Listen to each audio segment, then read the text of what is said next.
Chapitre 8. Voyant son homme dans les bras d'un autre, Olivia avait eu peur, très peur. Ça faisait longtemps qu'elle redoutait un tel moment. Un moment où les barrières mises par le révérend Cavalera et la voie pour protéger son mari de lui-même auraient sauté. Le début de la fin. Une fin marquée par la honte et l'infamie. Il suffisait d'un fil, on le tire, et de maille en maille, c'est tout le pull qui se détricote. D'abord Élie qui rend l'âme, puis un démocrate corrompu qui vient taper l'incruste, et maintenant... Olivia avait eu peur pour rien. Charlie n'avait fait qu'être là pour une brebis en détresse. Et c'était tout. Elle n'avait aucune raison de s'en faire. Le soir même, il lui avait fait l'amour comme jamais auparavant. Pour la première fois, elle avait connu entre ses bras le plaisir avec un grand P. Sur le moment transporté, elle s'était inquiétée peu après. Pensait-il vraiment à elle pendant ce moment partagé ? Olivia avait eu peur pour rien. Dans les jours qui suivirent, l'exception s'était faite la norme. En fait, cette nuit magique n'avait été que le prélude d'un changement radical chez Charlie. Ses gestes n'étaient plus mécaniques, il n'était plus en train d'accomplir son devoir conjugal, cochant les cases d'une liste invisible, il était là avec elle, réellement là. Et en plus, il avait l'air d'en être particulièrement heureux. Soir après soir, Olivia lui découvrait une certaine animalité. Alors que les hommes de son âge amorçaient un long et inexorable déclin, les condamnant au recours de stupéfiantes petites pilules, elle le sentait se réveiller d'un très long sommeil. Avant même de renouveler leurs vœux, les voilà partis pour une seconde lune de miel, ou même pour une première si on devait être honnête. Charlie était loin d'être dépourvu de qualité, mais il avait été jusque-là comme un petit garçon, plutôt conciliant et dévoué, mais un petit garçon tout de même. Même si elle ne l'aurait jamais avoué, ce qu'elle préférait chez lui, c'était la voix.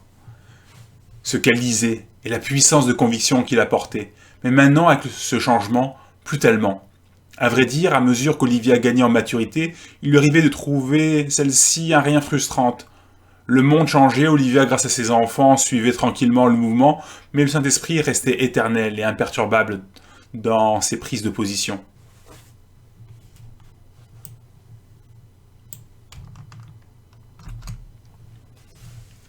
Olivia n'y pensait pas trop. La voix avait tellement fait pour elle et leur couple. L'Esprit Saint avait été un allié tout le long d'un chemin qui n'avait pas été dépourvu de pierres d'achoppement. Pour chacune de ses défaillances ou autres errements, Charlie se voyait recadré par la voix.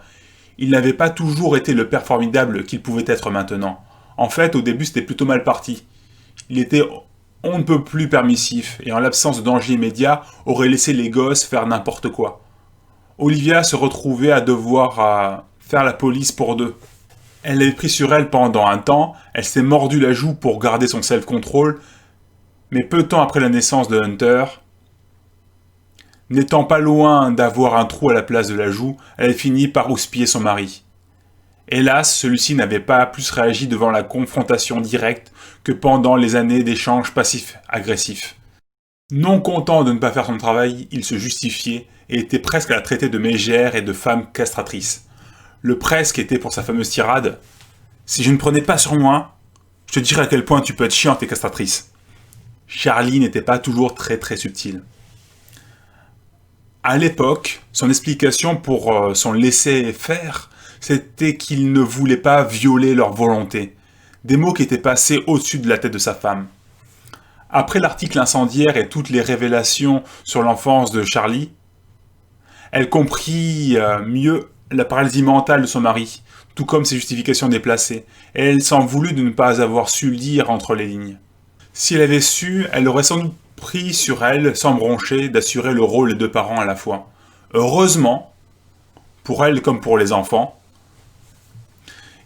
ignorant tout ça à l'époque, elle avait clairement pris position et la voix l'avait épaulée. Le dimanche qui avait suivi l'engueulade et le claquage de porte en règle, la voix avait fait mine d'expliquer à la congrégation la nécessité d'un nom net, clair et précis de la part du père. Rire en voyant déjouer la règle, saluer les enfants pour leur ingéniosité pour transiger n'était pas à leur rendre service. Ça peut être charmant sur le moment, mais c'est le début d'un poison qui rongera leur âme jusqu'au fondement. Cette énergie de défi, cette envie de vie est belle, mais les enfants ne savent pas grand-chose, ils n'ont pas comme ressources les 20 ou 30 ans d'expérience de leurs parents. Le plant tomate, comme la liane ou la vigne, ont besoin du support d'un guide stable pour s'épanouir complètement et grandir à la hauteur de leur capacité. Sinon, ça ne donne rien de bien enthousiasmant. De la végétation rampante, bien triste à voir en vérité. Le message avait été entendu, mais pas vraiment appliqué durant la semaine qui avait suivi. Charlie avait essayé de se justifier, de citer les derniers pédiatres à la mode, et la voix était revenue à la charge le dimanche suivant, et encore celui d'après. Inutile de dire lequel des deux avait plié. Non, la voix avait été, pendant de longues années, une fidèle alliée d'Olivia. Celle-ci avait, à l'époque, embrassé pleinement sa vision des tâches dans le couple et sur bien d'autres sujets, et ce n'est pas parce que la culture tournait ce genre de position en dérision maintenant qu'Olivia allait lui tourner le dos. La culture avait changé et elle changerait de nouveau. La parole de Dieu, elle, est éternelle.